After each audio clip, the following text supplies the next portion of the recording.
ਤੁਹਾਡੀ ਜ਼ਿੰਮੇਵਾਰੀ ਹੈ ਪਹੁੰਚਾਉਣ ਦੀ। ਠੀਕ ਹੈ ਜੀ 153 ਗੱਬਰ ਆਰਪੀ ਹਾਂਜੀ ਪਰ ਇਹ ਕਿਹਨਾਂ ਲਈ ਲੈ ਕੇ ਆਏ ਸੀਗੇ? ਠੀਕ ਹੈ ਜਨਰਲ ਸਾਹਿਬ ਜਨਰਲ ਸਾਹਿਬ ਦੇ ਜਨਰਲ ਅਕਰਮ ਸਾਈ ਸਾਹਿਬ। ਠੀਕ ਹੈ ਜੀ। ਤੇ ਆਹ ਸਿੰਬੜੀ ਵਾਲਿਆਂ ਦੀ ਆ।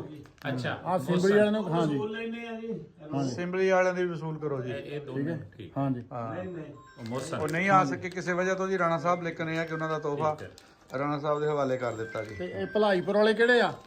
ਕਿਹੜੇ ਭਲਾਈਪੁਰ ਉਹ 193 ਸ਼ਰੀਫ ਹਾਜੀ ਮੋਹਸਨ ਰਾਜਾ ਹਾਂਜੀ ਉਹ ਹਾਂ ਉਹੀ ਹਾਂਜੀ ਠੀਕ ਚਲੋ ਇਹ ਤਿੰਨੇ ਹੀ ਯਾਸਰ ਦੇ ਸਪੁਰਦ ਕਰ ਦੇਣੀ ਆ। ਹਾਂ ਲੋ ਜੀ। ਕੋਈ ਸਹੂਲਤਾਂ ਫਿਰ ਤੁਸੀਂ ਕਿਉਂ ਵਸੂਲਦੇ ਨਹੀਂ ਆ ਜਾਓ ਦੁਬਾਰਾ ਆ ਜਾਓ।